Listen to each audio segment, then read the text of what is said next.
This is the Dollemore Daily, and I'm Jesse Dollemore. We all know who and what Sarah Huckabee Sanders is. She's a liar and a charlatan and a sycophant for Donald Trump. She has raised herself up as a political figure, an elected representative of the people of Arkansas, in the image of Donald Trump. She feigns Christianity and morality while lying and grifting and stealing from the people of Arkansas. It's really quite a thing to behold. If you were looking for an instructive piece of work, to a framework from which to work from to become this kind of an individual, watching Sarah Huckabee Sanders as governor of Arkansas would be a masterclass. She has stripped away, deadened any efficacy with the Freedom of Information Act requests in Arkansas, where it's hard to find any information about what she's doing and who's funding this and what taxpayer dollars she's using, if she's using state-funded security and travel resources. And this came to head during the Super Bowl, after the Super Bowl, when she was photographed there. And people are starting to ask the question, how did Sarah Huckabee Sanders afford to go to the record-breakingly expensive Super Bowl this last year? This year. How'd she afford that? And they won't say. I'm going to read a little bit from this article from the Talking Points memo. Who paid for Sarah Sanders' six-figure Super Bowl extravaganza? You see, the Super Bowl was charged this year with the Taylor Swift and the Travis Kelce talk, and the halftime show always generates a buzz. You know, white Christian nationalists don't like to see black people performing. They don't like black music. They don't like black people. It's always a controversy. But Sarah Huckabee Sanders did attend, and now she will not answer questions about how she got there, who funded it, whether she did, what kind of state resources went in. And this is going to get found out because that's how things work. Taylor Swift was not the only high-profile Kansas City Chiefs fan to enjoy incredible access to the Super Bowl in Las Vegas earlier this month. Like the pop megastar, Arkansas Governor Sarah Huckabee Sanders, Republican, like that needs to be said, watched the game from a luxury suite and celebrated on the field. However, unlike Swift, who is dating one of the team's star players and broke all kinds of records with her ongoing multi-billion-dollar tour, it's not quite clear how or if Sanders and her family paid for the tickets to the most expensive football game of all time. Brittany Page and I have talked about this on the podcast. I doubt it. Just how extravagantly expensive it was to attend this Super Bowl, especially for the super rich. I mean, it's not expensive to them. It's all relative when you're super, super rich. But just parking your jet at the airport in Las Vegas for one day was like $15,000. You couldn't just break out the Park Mobile app and see to pay. It's a big deal. So, Talking Points memo set out to figure out just how exactly the governor ended up with such exclusive access to such an exclusive event. Chasing Sanders' splashy Super Bowl trip was a confounding journey, a combination of brazen spending, stonewalling from the governor's office, and Sanders' successful efforts to erode transparency laws left us sure of nothing except the fact a state official somehow managed to enjoy a big night out that almost certainly cost more than her annual salary.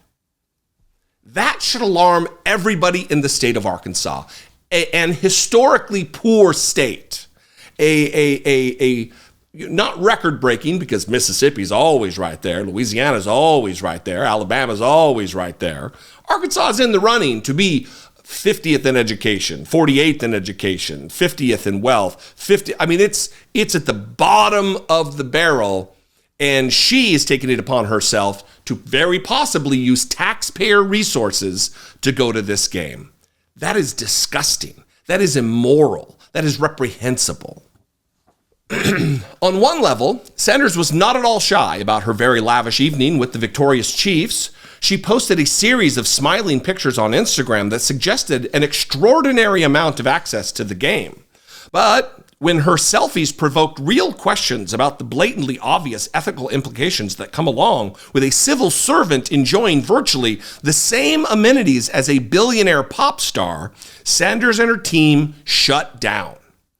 The easiest way to find out how the Sanders clan ended up on the field at the big game would be simply asking the governor. However, for nearly 2 weeks, Sanders' office has not responded to questions from Talking Points Memo about how much her tickets cost, whether she bought them on her own, or whether she received them as a gift. Her staff also won't say whether any state resources, such as a plane or security detail, were used for the trip.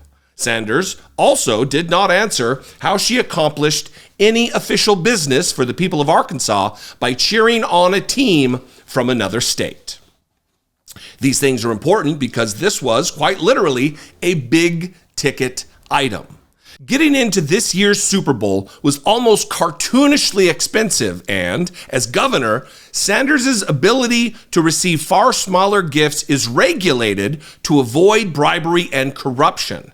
And a little over a year after taking office, she's also already come under fire multiple times for her questionable use of taxpayer funds. Amid that scrutiny, the article continues, Sanders has tried to cover the governor's mansion in a veil of secrecy. Last year, Sanders called a special session of the legislature as she pushed for changes that would gut the state's Freedom of Information Act. The moves were so radical that even with her party enjoying large majorities in both houses, Sanders' first 2 attempts to change the open records law were rejected. The assault on transparency inspired a broad coalition of vocal opponents to speak out, including Nate Bell, a former Arkansas legislator who was a Republican before becoming an independent as the party embraced Donald Trump in 2015. Quote, "We had the most eclectic and diverse group of Arkansans." Is it Arkansans? Arkansans. I think it's Arkansans. Of Arkansans show up to oppose that bill that I have ever witnessed in 40 years of political involvement, Bell said, adding, "We had people who hated each other, who were not on speaking terms, who in some cases had sued each other within the very recent past, sitting in a room together, aligned to defeat that bill." That just says how outrageous it was for her to try to shroud herself in secrecy while doing things that are nefarious, against the law, unethical, immoral, you name it. So the question still remains, how did Sarah Huckabee Sanders, a woman of modest means, afford to go to this game? Is it a Clarence Thomas type situation where wealthy donors are, "Come on, Sarah, you can go with us. You can fly there with us on our private jets. You can go on trips, lavish trips. Don't worry, we won't tell anybody." Conflict of interest. It's an ethical morass. Anyway, we're going to follow this, and I hope you do too. What do you think? You can comment below. I would encourage that. Tell me what you think there. That'll trigger YouTube to recommend this content to new viewers, and that is great. You can call me 714-576-4054. Of course, you can email me daily at dollemore.com. I would love to hear from you. If you appreciate what I do, how I do it, if I bring you value on a day-to-day basis, please consider supporting this work. You can click the join button below this video on YouTube, become a channel member for $1.99 a month. You can go over to my Patreon page, same deal, $1.99 a month, patreon.com/IDoubtIt-podcast. Follow me on social media if that's your thing. I'd love to see you there, and I will see you next time. You too, Sarah Huckabee Sanders. Be genuine. Take care of one another.